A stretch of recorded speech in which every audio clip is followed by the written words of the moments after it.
টাকার মূল্যে পতন হলো কেন? মোদী সরকার জবাব দাও। টাকার মূল্যে পতন হলো কেন? মোদী সরকার জবাব দাও।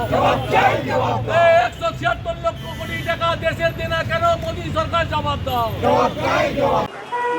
आज आपको पता है कि 1 फरवरी आम बजट होने जा रहा है। ये मोदी सरकार का 25 और 26 साल का फाइनेंशियल ईयर एक नई बजट लेकर आ रही है। इस बजट में फाइनेंस मिनिस्टर सीतारमण जी जिस बात पर सबसे ज़्यादा जोर दे रही है, और इस सरकार में आमतौर पर पिछली सरकार यानी मनमोहन सिंह की सरकार, कांग्रेस की सरकार बहुत सारे छोटे छोटे वस्तुओं पर जीएसटी लागू नहीं करती थी, लेकिन इस सरकार ने हद तो पार कर दिया कि जब एक हिंदू व्यक्ति मारा जाएगा तो उसके क्रियाक्रम में भी जीएसटी लागू कर दिया गया है। हद तो यहाँ तक कर दिया गया, एक मुस्लिम भाई जब उसकी मृत्यु होती है तो उसके कफन के ऊपर भी जीएसटी लागू कर दिया गया है। हद तो यहाँ तक कर दिया गया, जब पॉपकॉर्न, हर खास व आम आदमी पॉपकॉर्न खाता है, पॉपकॉर्न को भी 3 श्रेणियों में, 3 स्लैब के अंदर में जीएसटी लागू कर दिया गया है। ये हमारे लिए शर्मसार का विषय है। आज जीएसटी पेंसिल के ऊपर भी लागू है, जीएसटी कॉपी और किताब के ऊपर भी लागू है। एक छात्र, एक बच्चा जब पढ़ता है उसके यूनिफॉर्म के ऊपर भी, जूते के ऊपर भी जीएसटी लागू है। मिड डे मील का खाना जो सरकारी योजना के तहत हर सरकारी स्कूल में दिया जाता है, उसके ऊपर भी जीएसटी लागू है।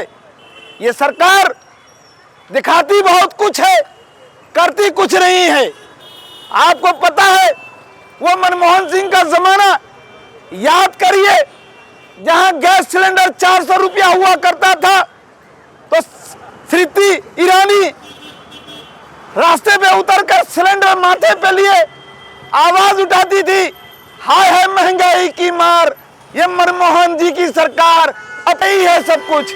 मेरे दोस्तों, साथियों, पेट्रोल मनमोहन सिंह के जमाने में 55 रुपया हुआ करता था पर लीटर, आज 100 के पार है। डीजल 100 के पार है। अभी हमारे बड़े भाई प्रदीप प्रसाद ने कहा 10 ग्राम सोना की कीमत क्या थी? 26,000 था मनमोहन सिंह के जमाने में, आज सोना 85 के पार है। मेरे दोस्तों, साथियों, किन किन बातों का उदाहरण हम दें, किन किन बातों के आपके सामने रखे? देश बदहाली की तरफ जा रहा है। देश में सरकारी नौकरियों के दरवाजे बंद हो चुके हैं। आज रेलवे के अंदर में, कोल के अंदर में, भेल के अंदर में, पोर्ट के अंदर में कोई सरकारी बहाली नहीं हो रही है। सारे दरवाजे बंद कर दिए गए हैं। आईआईएम के स्टूडेंट, आईआईटी के स्टूडेंट पढ़कर कामयाब हो रहे हैं, उनके लिए कोई कंपनियां अपॉर्चुनिटी लेकर नहीं आ रही है। ये देश का हाल है। आज देश श्रीलंका से बदतर स्थिति में पहुंच चुका है।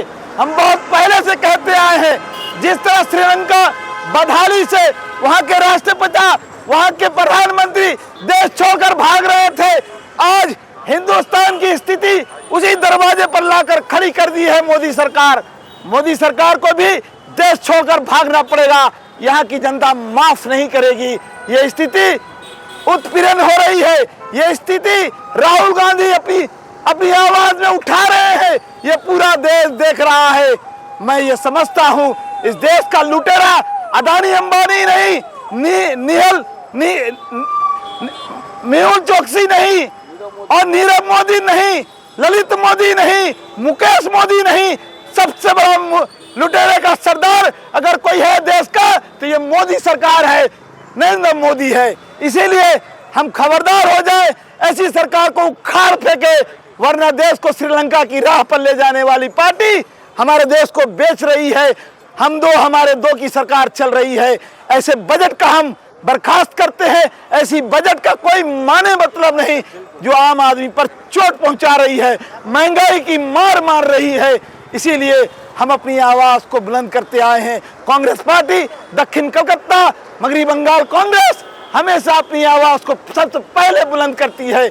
इसीलिए जग्गू बाजार से आज के दिन एक दिन पहले ही अपनी आवाज को हम बुलंद कर रहे हैं। मैं अपनी बात को यहीं पर खत्म करता हूं। जय हिंद, खुदा हाफिज।